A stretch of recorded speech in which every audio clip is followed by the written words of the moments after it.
ನಮ್ಮ ಬ್ಯಾಂಕಿನ ಬಗ್ಗೆ ಒಂದೆರಡು ವಿಚಾರಗಳನ್ನು ತಮ್ಮ ಮುಂದೆ ಇಡಬೇಕು ಅಂತೇಳಿ ಹೇಳ್ತಾ ಇದ್ದೇನೆ. ನಮ್ಮ ಬ್ಯಾಂಕ್ 116ನೇ ವರ್ಷದ ವಾರ್ಷಿಕ ಮಹಾಸಭೆಯನ್ನು ನಾಳ್ದು 14/9/2025 ಮಾಡ್ತಾಯಿದ್ದೇವೆ. ಅದಕ್ಕೆ ಪೂರ್ವಭಾವಿಯಾಗಿ ನಾವು ಈ ಪತ್ರಿಕಾಗೋಷ್ಠಿಯನ್ನು ನಡೆಸ್ತಾ ಇದ್ದು ಪ್ರಸ್ತುತ ಅಂದರೆ 2024-25 ವರ್ಷದ ಪಕ್ಷಿ ನೋಟವನ್ನು ನಿಮ್ಮ ಮುಂದೆ ಇಡಲಿಕ್ಕೆ ಬಯಸ್ತಾ ಇದ್ದೇನೆ. 2024-25ನೇ ಸಾಲಿನಲ್ಲಿ ನಮ್ಮ ಬ್ಯಾಂಕಿನ ಇತಿಹಾಸದಲ್ಲಿ ಒಂದು ಹೊಸ ಮೈಲುಗಲ್ಲು ಸಾಧಿಸಿದ್ದೇವೆ ಅಂತೇಳಿ ಹೇಳಲಿಕ್ಕೆ ಭಾಳ ಸಂತೋಷ ಆಗ್ತಾ ಉಂಟು. ಒಟ್ಟಾರೆ ಹೇಳೋದಾದರೆ ನಮ್ಮ ಬ್ಯಾಂಕಿನ ವ್ಯವಹಾರದಲ್ಲಿ ಗಣನೀಯ ಸಾಧನೆ ಮಾಡಿದ್ದು ನಾವು ಹೆಚ್ಚುವಳಿ ಆಗಿದ್ದು ಒಟ್ಟು ಠೇವಣಿ 74.87 ಕೋಟಿ ಮತ್ತು ಒಟ್ಟು ಸಾಲ ನಾವು ಕೊಟ್ಟದ್ದು 51.39 ಕೋಟಿ ಆಗಿದೆ. ಹಾಗೆ ಒಟ್ಟು ವ್ಯವಹಾರ 126.26 ಕೋಟಿ ದಾಟಿದೆ. ಈ ವರ್ಷದ ನೆಟ್ ಪ್ರಾಫಿಟ್ 1,04,00,000 ಆಗಿದೆ. ಇನ್ನು ಹೇಳೋದಾದರೆ ನಮ್ಮ ಬ್ಯಾಂಕಿಗೆ ನಿಯಂತ್ರಣ ಇರುವಂಥದ್ದು RBIಗೆ. ಈ ಆರ್ ಬಿ ಐನ ಕೆಲವೊಂದು ರೂಲ್ಸ್ ಆ್ಯಂಡ್ ರೆಗ್ಯುಲೇಷನ್ಸ್ ಪ್ರಕಾರದಲ್ಲಿ ನಮ್ಮ ಬ್ಯಾಂಕು ಬಲಿಷ್ಠ ಬ್ಯಾಂಕ್ ಅಂತೇಳಿ ಆಗಿದೆ ಅಂತೇಳಿ ಹೇಳಲಿಕ್ಕೆ ನನಗೆ ಭಾಳ ಸಂತೋಷ ಆಗ್ತಾ ಉಂಟು. ಅದು ಆಗಬೇಕು ಅಂತೇಳಿ ಆದರೆ ಹೇಗೆ ಕ್ರೈಟೀರಿಯಾ ಏನು ಅಂತೇಳಿದರೆ ನಮ್ಮ ನೆಟ್ ಪ್ರಾಫಿಟ್ ನಿವ್ವಳ ಪ್ರಾಫಿಟ್ ಅದು 3% ಕಡಿಮೆ ಇರಬೇಕು. ಎನ್ ಪಿ ಎ ಹೌದು, ಅದು 3% ಕೆಳಗೆ ಇರಬೇಕು ಅಂತೇಳಿ ಇತ್ತು. ಅದು ಸತತವಾಗಿ ನಾವು 2 ವರ್ಷದಿಂದ ಅದನ್ನು ಸಾಧನೆ ಮಾಡ್ತಾ ಇದ್ದೇವೆ. ಈಗ 1% ಕೆಳಗೆ ಉಂಟು ನಮ್ಮದೀಗ. ಅದೇ ರೀತಿ ನಮ್ಮ ಶಾಸನಬದ್ಧ ಲೆಕ್ಕ ಪರಿಶೋಧನೆಯಲ್ಲಿ ನಮ್ಮ ಬ್ಯಾಂಕು ಈಗ ಎ ಗ್ರೇಡಿನಲ್ಲಿ ಇದೆ ಅಂತೇಳಿ ಹೇಳಲಿಕ್ಕೆ ಭಾಳ ಸಂತೋಷ ಆಗ್ತಾ ಇದೆ. ಅದೇ ರೀತಿ ನಮ್ಮ ಬ್ಯಾಂಕು ಸತತವಾಗಿ ಎರಡನೇ ವರ್ಷದಲ್ಲಿದ್ದೇವೆ ನಾವು. ಅಂದರೆ ಆರ್ಥಿಕ ಬಲಿಷ್ಠ ಮತ್ತು ಉತ್ತಮ ಆಡಳಿತ ಬ್ಯಾಂಕ್ ಅಂತೇಳಿ financially sound and well managed bank ಅಂತೇಳಿ ಹೊರಹೊಮ್ಮಿದ್ದೇವೆ ನಾವು. ಅದಕ್ಕೆ ಸಂಬಂಧಪಟ್ಟ ಸರ್ಟಿಫಿಕೇಟು ನಮ್ಮ ಬ್ಯಾಂಕಿಗಿದೆ. ಆಮೇಲೆ RBIನ ರೂಲ್ಸ್ ಪ್ರಕಾರದಲ್ಲಿ ನಮ್ಮಲ್ಲಿ ಕೆಲವೊಂದು ಕಂಪ್ಲೈನ್ಸ್ ಮಾಡಬೇಕಾಗ್ತದೆ. CKYC, ಆಮೇಲೆ ಸಿಬಿಲ್, ಆಮೇಲೆ ಸೆರ್ಸಾಯ್ ರಿಜಿಸ್ಟ್ರೇಷನ್ನು, ಇದನ್ನೆಲ್ಲ ಕಡ್ಡಾಯವಾಗಿ ಮಾಡಬೇಕಾಗ್ತದೆ. ಅದನ್ನು ನಾವು ಕಳೆದ ವಾರ್ಷಿಕ ಅವಧಿಯಲ್ಲಿ ನಾವು ಅದನ್ನು ಪೂರ್ಣ ಮಟ್ಟದಲ್ಲಿ ನಾವು ಅದನ್ನು ಅನುಷ್ಠಾನಕ್ಕೆ ತಂದಿದ್ದೇವೆ ಅಂತ ತಿಳಿಸಲಿಕ್ಕೆ ಭಾಳ ಸಂತೋಷ ಆಗ್ತಾ ಉಂಟು. ಇನ್ನು ಹೇಳೋದಾದರೆ RBIನ ರೂಲ್ಸ್ ಪ್ರಕಾರದಲ್ಲಿ IS ಆಡಿಟ್ ಅಂತೇಳಿದೆ, ಆಮೇಲೆ ಸೈಬರ್ ಸೆಕ್ಯೂರಿಟಿ ಆಡಿಟ್ ಅಂತೇಳಿದರೆ, ಆಮೇಲೆ ಸರ್ಟಿಫೈಡ್ ಅಥಾರಿಟಿ ಅಂತೇಳಿ ಅಲ್ಲಿ ನಮಗೆ ಸರ್ಟಿಫಿಕೇಟ್ ಎಲ್ಲ ಸಿಕ್ಕಿದೆ. ಅದೇ ರೀತಿ RBIನವರು ಹೇಳಿದಂಥ ಎಲ್ಲ ಪಾಲಿಸಿಗಳನ್ನು ನಾವು ಅನುಷ್ಠಾನಕ್ಕೆ ತಂದಿದ್ದೇವೆ. ಆಮೇಲೆ ಒಟ್ಟಿನಲ್ಲಿ ಹೇಳೋದು ಅಂತೇಳಿ ಆದರೆ ನಾವು RBIನ ಎಲ್ಲ ರೂಲ್ಸನ್ನು ನಾವು ಚಾಚು ತಪ್ಪದೆ ಪಾಲಿಸ್ತಾ ಇದ್ದೇವೆ ಅಂತೇಳಿ ಹೇಳಲಿಕ್ಕೆ ಈ ಸಂದರ್ಭದಲ್ಲಿ ಇಚ್ಛಿಸ್ತಾ ಇದ್ದೇನೆ. ಆಮೇಲೆ ಬ್ಯಾಂಕಿನ ಇಂಟರ್ನಲ್ ಆಡಿಟ್ ಪ್ರತಿಯೊಂದನ್ನು ನಾವು ಕರೆಕ್ಟಾಗಿ ಮಾಡ್ತಾ ಇದ್ದೇವೆ.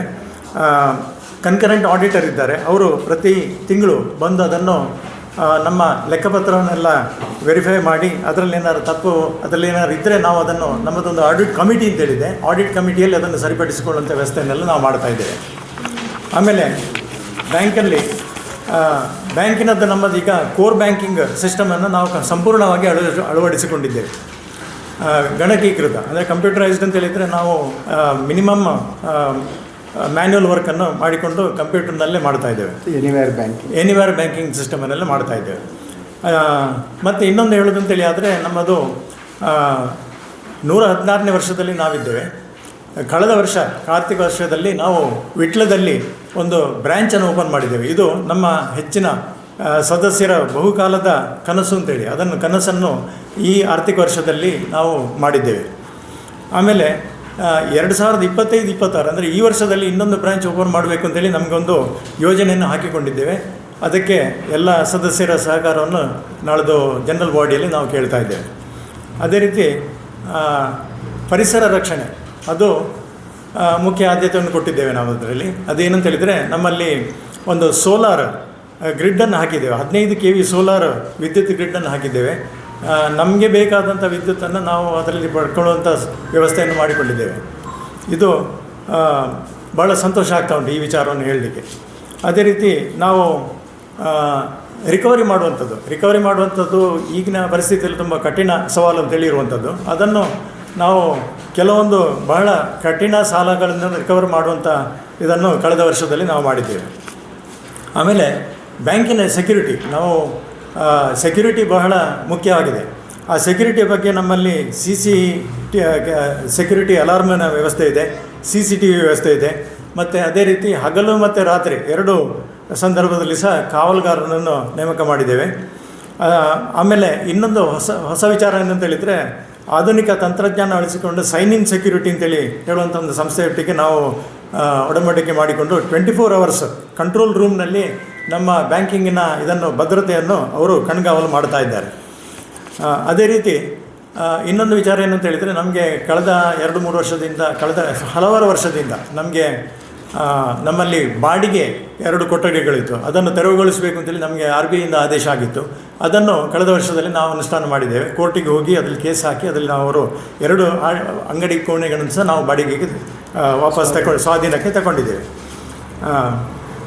ಇನ್ನು ಹೇಳೋದಂತೇಳಿ ಆದರೆ ನಮ್ಮಲ್ಲಿ ಬ್ಯಾಂಕಿಂಗ್ನ ಎಲ್ಲ ವ್ಯವಸ್ಥೆಗಳಿದೆ. ಬ್ಯಾಂಕಿಂಗ್ ಆ್ಯಕ್ಟಿವಿಟೀಸ್ ಇದೆ. ಚಿನ್ನಾಭರಣ ಸಾಲ ಉಂಟು, ಅದೇ ರೀತಿ ಗೃಹ ಸಾಲ ಉಂಟು, ಮತ್ತು ಆಸ್ತಿ ಅಡಮಾನ ಸಾಲ ಉಂಟು, ವಾಹನ ಸಾಲ ಇದೆ, ಮತ್ತು ಆಸ್ತಿ ಭದ್ರತೆ ಮೇಲೆ ಓವರ್ ಡ್ರಾಫ್ಟ್ ಫೆಸಿಲಿಟಿ ಉಂಟು. ಆಮೇಲೆ ಯಂತ್ರೋಪಕರಣಗಳ ಅದರ ಬಗ್ಗೆ ಭದ್ರತೆ ಸಾಲ ಉಂಟು, ಗೃಹ ಉಪಕರಣ ಸಾಲ ಉಂಟು, ವಾಣಿಜ್ಯ ಕೈಗಾರಿಕಾ ಸೇವೆ ಮತ್ತು ವ್ಯವಹಾರದ ಜೊತೆಗೆ ವ್ಯಾಪಾರಸ್ಥರ ಅನುಕೂಲಕ್ಕಾಗಿ ಸ್ವಂತ ವ್ಯಾಪಾರದ ಕಟ್ಟಡ ಖರೀದಿ ಅಥವಾ ನಿರ್ಮಾಣ ಕೂಡ ಅದರ ಬಗ್ಗೆ ಸಾಲವನ್ನು ನಾವು ನೀಡ್ತಾ ಇದ್ದೇವೆ. ಇದರ ಪ್ರಯೋಜನವನ್ನೆಲ್ಲರೂ ತಗೊಳ್ಬೇಕು ಅಂತೇಳಿ ಈ ಮೂಲಕ ಕೇಳ್ಕೊಳ್ತಾ ಇದ್ದೇನೆ. ಆಮೇಲೆ ಇನ್ನೊಂದು ಏನಂತ ಹೇಳಿದರೆ, ಬ್ಯಾಂಕಿಂಗ್ ಕ್ಷೇತ್ರದಲ್ಲಿ ಬಹಳಷ್ಟು ಬದಲಾವಣೆಗಳಾಗ್ತಾ ಉಂಟು ಕ್ರಾಂತಿಕಾರಿಯಾಗಿ. ಅದು ಮುಖ್ಯವಾಗಿ ಏನು ಅಂತ ಹೇಳಿದರೆ, ಟ್ರೆಡಿಷನಲ್ ಬ್ಯಾಂಕಿಂಗ್ ಸಿಸ್ಟಮ್ ಬಿಟ್ಟು ನಾವು ಮಾಡರ್ನ್ ಬ್ಯಾಂಕಿಂಗಿಗೆ ಹೋಗಬೇಕಾಗಿದೆ. ಈ ನಿಟ್ಟಿನಲ್ಲಿ ನಾವು ಬಹಳಷ್ಟು, ಅಂದರೆ ಮೇಯ್ನಾಗಿ ಏನು ಅಂತ ಹೇಳಿದರೆ, ನಾವು ಯಂಗರ್ ಜನ್ರೇಷನ್ ಯುವಜನರನ್ನು ನಾವು ಅಟ್ರ್ಯಾಕ್ಟ್ ಮಾಡಬೇಕಾಗ್ತದೆ. ಅದರ ಬಗ್ಗೆ ನಾವು ಬಹಳಷ್ಟು ಕಾರ್ಯಕ್ರಮಗಳನ್ನು ಇಟ್ಟುಕೊಂಡಿದ್ದೇವೆ. ಅದೇನಂತ ಹೇಳಿದರೆ, ಕಂಪ್ಲೀಟ್ ಡಿಜಿಟಲೈಸೇಷನ್ ಮಾಡೋ ಬಗ್ಗೆ ನಾವು ಆ್ಯಕ್ಷನ್ ತಗೊಳ್ತಾ ಇದ್ದೇವೆ. ಇದರಲ್ಲಿ NPCI ಮತ್ತು IDBI ಬ್ಯಾಂಕಿನೊಟ್ಟಿಗೆ ನಾವು ಒಡಂಬಡಿಕೆ ಮಾಡಿಕೊಂಡು ಇದರ ಬಗ್ಗೆ ಮುಂದುವರಿತಾ ಇದ್ದೇವೆ. ಇದರಲ್ಲಿ ಏನೆಲ್ಲ ಫೆಸಿಲಿಟೀಸ್ ಇರ್ತದೆ ಅಂತ ಹೇಳಿದರೆ, CTS ಕ್ಲಿಯರಿಂಗ್. ಈ CTS ಕ್ಲಿಯರಿಂಗ್ ನಮ್ಮಲ್ಲಿ ಮೊದಲು ಏನಾಗ್ತಿತ್ತು ಅಂತ ಹೇಳಿದರೆ, ಚೆಕ್ ಕಲೆಕ್ಷನ್ ಆಗಿ ಒಂದು 3 ದಿವಸ ಬೇಕಾಗ್ತಿತ್ತು ಕಲೆಕ್ಷನ್ ಆಗಿ ಇದು ಮಾಡಲಿಕ್ಕೆ, ಅಕೌಂಟಿಗೆ ಕ್ರೆಡಿಟ್ ಆಗಬೇಕು ಅಂತ ಹೇಳಿದರೆ. ಈಗ ಇದರಲ್ಲಿ CTS ಕ್ಲಿಯರಿಂಗಿಗೆ ನಾವು ಡೈರೆಕ್ಟಾಗಿ ಮಾಡುವ ಕಾರಣ ನಮ್ಮದೀಗ ಇನ್ವರ್ಡ್ ಮತ್ತು ಔಟ್ವರ್ಡ್ ಕ್ಲಿಯರಿಂಗ್ ಎಲ್ಲವೂ ಇಮಿಡಿಯೇಟಾಗಿ ಆಗುವಂಥ ವ್ಯವಸ್ಥೆ ಮಾಡ್ತಾಯಿತ್ತು. ಅದನ್ನು ನಾವು ಮಹಾಸಭೆಯಲ್ಲಿ ಚಾಲನೆ ನೀಡಲಿಕ್ಕಿದ್ದೇವೆ. ಆಮೇಲೆ ನೇರ ವರ್ಗಾವಣೆ RTGS ಮತ್ತು ನೆಫ್ಟ್ ಅಂತೇಳಿ ಅದರ ಬಗ್ಗೆ ಸಹ ಆಕ್ಸಿಸ್ ಬ್ಯಾಂಕಿನೊಟ್ಟಿಗೆ ನಾವು ಟೈಅಪ್ ಮಾಡಿಕೊಂಡಿದ್ದೇವೆ. ಈಗ ನಮಗೆ ನಮ್ಮದೇ ಆದಂಥ IFSC ಕೋಡ್ ಇರುವ ಕಾರಣ ನಾವು ಇಮಿಡಿಯೇಟ್ಲಿ ಅದರ ಬಗ್ಗೆ ನೆಫ್ಟ್ ಮತ್ತು RTGS ಆಲ್ಮೋಸ್ಟ್ ರಿಯಲ್ ಟೈಮಲ್ಲಿ ನಮಗೆ ಮಾಡಲಿಕ್ಕೆ ವ್ಯವಸ್ಥೆ ಮಾಡ್ತಾ ಇದ್ದೇವೆ. ಇದನ್ನು ಈಗಾಗಲೇ ನಾವು ಪ್ರಾರಂಭಿಕವಾಗಿ ಮಾಡಿದ್ದೇವೆ. ಇನ್ನು ಮುಂದಕ್ಕೆ ಅದನ್ನು ಇಮಿಡಿಯೇಟ್ಲಿ ಇದನ್ನು ಮುಂದಕ್ಕೆ ಅನುಷ್ಠಾನಕ್ಕೆ 100% ಅನುಷ್ಠಾನಕ್ಕೆ ತರ್ತೇವೆ. ಅದೇ ರೀತಿ ಇನ್ನೂ ಇರುವಂಥದ್ದು ಮೊಬೈಲ್ ಬ್ಯಾಂಕಿಂಗ್. ಯುವ ಜನರನ್ನು ಅಟ್ರ್ಯಾಕ್ಟ್ ಮಾಡಬೇಕು ಅಂತೇಳಿ ಆದರೆ ಮೊಬೈಲ್ ಬ್ಯಾಂಕಿಂಗ್ ಅಗತ್ಯ ಉಂಟು. ಇದರ ಬಗ್ಗೆ ಮೊಬೈಲ್ ಬ್ಯಾಂಕಿಂಗ್ ಅದನ್ನು ಸಹ ನಾವು ನಾಳೆ ದಿನ ಮಹಾಸಭೆಯಲ್ಲಿ ಅನುಷ್ಠಾನಕ್ಕೆ ತರ್ತಾ ಇದ್ದೇವೆ. ಅದರಲ್ಲಿ ಹೇಗೆ ಅಂತ ಹೇಳಿದರೆ, ಮೊಬೈಲ್ ಆ್ಯಪ್ ಅದನ್ನು ಡೌನ್ಲೋಡ್ ಮಾಡಿಕೊಂಡ್ರೆ ನಮಗೆ ನಮ್ಮ ಮೊಬೈಲೇ ಅದು ಬ್ಯಾಂಕ್ ಅಂತೇಳಿ ಆಗ್ತದೆ, ಕೈಯಲ್ಲೇ ಇರ್ತದೆ ನಮ್ಮ ಬ್ಯಾಂಕ್. ಅದೇ ರೀತಿ ನಾವು ಬೆರಳಿನಲ್ಲಿ ಅದರ ಬಗ್ಗೆ ವ್ಯವಹಾರವನ್ನು ಮಾಡಲಿಕ್ಕಾಗ್ತದೆ. ಇದರ ಬಗ್ಗೆ ಈಗಾಗಲೇ ನಾವು ಅದನ್ನು ಪ್ರಾಯೋಗಿಕವಾಗಿ ತಂದಿದ್ದೇವೆ. ಈಗಾಗಲೇ ಪಾಸ್ಬುಕ್ ಅದನ್ನು ಈಗ ತಗೊಳ್ಳಿಕ್ಕಾಗ್ತದೆ. ಆಮೇಲೆ ಇದನ್ನು ಮಹಾಸಭೆಯಲ್ಲಿ ನಾವು ಅದನ್ನು ಉದ್ಘಾಟನೆ ಮಾಡಲಿಕ್ಕಿದ್ದೇವೆ. ಅದೇ ರೀತಿ ಇನ್ನು ಮುಂದಕ್ಕೆ ATM ಕಾರ್ಡ್ ಇದ್ದು ಅದೇ ನಾವು ಒಡಂಬಡಿಕೆ ಮಾಡಿಕೊಂಡಾಗಿದೆ. ATM ರೂಪೇ ಕಾರ್ಡ್ ಈ ವರ್ಷ ಮಾಡಲಿಕ್ಕಿದ್ದೆ. ಮಹಾಸಭೆಯಲ್ಲಿ ಅದನ್ನು ಚಾಲನೆ ಮಾಡ್ತಾ ಇದ್ದೇವೆ.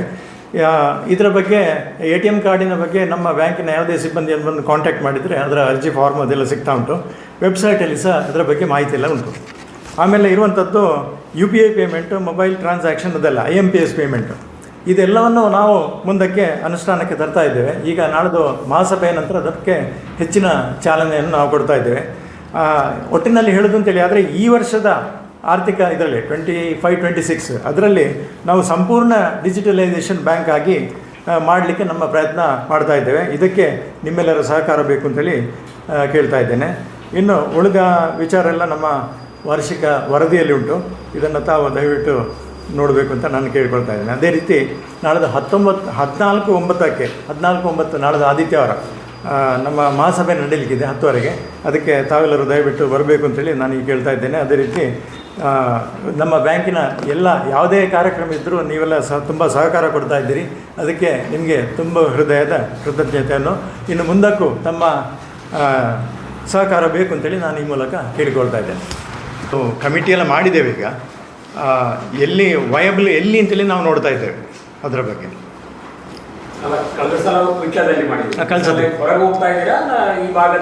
ಅಂದರೆ ದಕ್ಷಿಣ ಕನ್ನಡದ ಒಳಗೆ ನಮ್ಮ ಹಸುವಾಸಿನಲ್ಲಿ ಅಂದರೆ ನಮ್ಮ ಮೇಯ್ನಾಗಿ ಏನಂತೇಳಿ ಅಲ್ಲಿ ಸ್ವಲ್ಪ ಡೆವಲಪಿಂಗ್ ಏರಿಯಾ ಇರಬೇಕು. ನಮಗೆ ಬ್ಯಾಂಕಿಂಗ್ ಆ್ಯಕ್ಟಿವಿಟೀಸ್ ಮಾಡಲಿಕ್ಕೆ ಪೂರಕ ಆಗೋ ರೀತಿಯಲ್ಲಿ ಇರಬೇಕು. ಆ ರೀತಿಯಲ್ಲಿ ನಾವು ಸ್ವಲ್ಪ ಸರ್ವೆ ಎಲ್ಲ ಮಾಡ್ತಾ ಇದ್ದೇವೆ. ಈಗ ಅದನ್ನು ಶೀಘ್ರದಲ್ಲಿ ಮಾಡ್ತೇವೆ. ಪುತ್ತೂರು ಟೌನ್ ಬ್ಯಾಂಕ್ ಅಂತ ಬರ್ತದೆ. ಅಲ್ಲಿ ನಾವು ನಾಡಿದ್ದು ಅದನ್ನ ಇನಾಗ್ರೇಷನ್ ಮಾಡ್ತೇವೆ, ಲಾಂಚ್ ಮಾಡ್ತಾ ಇದ್ದೇವೆ. ಅದರಲ್ಲಿ ಪುತ್ತೂರು ಟೌನ್ ಬ್ಯಾಂಕ್ ಅಂತ. ಈಗ ಸದ್ಯಕ್ಕೆ ನಾವು ಆ್ಯಪಲ್ಲಿ ಇದು ಮಾಡುವ ಬದಲು ನಮ್ಮ ಕಸ್ಟಮರ್ಸ್ ನಮ್ಮಲ್ಲಿ ಬಂದು ರಿಜಿಸ್ಟರ್ ಮಾಡಬೇಕು. ಆಗ ಅವರ ಇಮೇಲ್ ಐ ಡಿ ಇಲ್ಲಾಂದರೆ ಇಮೇಲ್ ಐ ಡಿಯನ್ನು ನಾವು ತಗೊಂಡು ನಮ್ಮ ಸ್ಟಾಫ್ ಅವ್ರ ಇಮೇಲಿಗೆ ಒಂದು ಲಿಂಕ್ ಕೊಡ್ತಾರೆ. ಆ ಲಿಂಕ್ ಕೊಟ್ಟ ನಂತರ ಅಲ್ಲಿ ಅದನ್ನು ಇನ್ಸ್ಟಾಲ್ ಮಾಡಲಿಕ್ಕೆ ಆಗ್ತದೆ. ಇನ್ಸ್ಟಾಲ್ ಮಾಡಿದ ನಂತರ ಒಂದು MPIN ಬರ್ತದೆ. ಆಗ ಆ MPIN ಮುಖಾಂತರ ಅದನ್ನು ಯಾವಾಗ ಬೇಕಾದರೂ ಅವರು ಅದರಲ್ಲಿ ಅವರ ಪಾಸ್ಬುಕ್ ಖಾತೆಗಳ ವಿವರ ಮತ್ತು ಅಲ್ಲಿ ಟ್ರಾನ್ಸಾಕ್ಷನ್ ಏನಾಗಿದೆ, ಈವನ್ ಪಾಸ್ಬುಕ್ ಕೂಡ ಬರ್ತದೆ. ಪಾಸ್ಬುಕ್, ಮೊಬೈಲ್ ಪಾಸ್ಬುಕ್ ಪ್ಲೇಸ್ಟೋರಲ್ಲ, ಈಗ ಸದ್ಯದ ಪ್ಲೇಸ್ಟೋರಲ್ಲ. ಈ ಸೆಕ್ಯೂರಿಟಿ ಸೈಬರ್ ಸೆಕ್ಯೂರಿಟಿಗೋಸ್ಕರ ನಾವು ಅದನ್ನು ಹಂತ ಹಂತವಾಗಿ ಡೆವಲಪ್ ಮಾಡ್ತಾ ಇದ್ದೇವೆ. ಈಗ ನಮ್ಮಲ್ಲಿ ಬಂದವರು ಮಾತ್ರ ಮಾಡ್ಬೋದು. ಇದರ ಆ ಸೈಬರ್ ಸೆಕ್ಯೂರಿಟಿಯನ್ನು ಆಧರಿಸಿಕೊಂಡು ಮುಂದೆ ಇದರಲ್ಲಿ ಆ್ಯಪ್ನಲ್ಲೇ ಡೌನ್ಲೋಡ್ ಮಾಡಲಿಕ್ಕೆ, ಪ್ಲೇಸ್ಟೋರಲ್ಲಿ ಡೌನ್ಲೋಡ್ ಮಾಡಲಿಕ್ಕೆ ಅವಕಾಶ ಮಾಡಿಕೊಡ್ತಾ ಇದ್ದೇವೆ. ಸದ್ಯಕ್ಕೆ ಇದು ವ್ಯೂ ಓನ್ಲಿ ಇರ್ತದೆ. ಇದರ ಸಾಧಕ ಬಾಧಕಗಳನ್ನು ನೋಡಿದ ನಂತರ ಕಸ್ಟಮರ್ಸಿಗೆ ಅದರಲ್ಲಿ ಟ್ರಾನ್ಸಾಕ್ಷನ್ ಮಾಡಲಿಕ್ಕೂ ಬಿಡ್ತಾರೆ.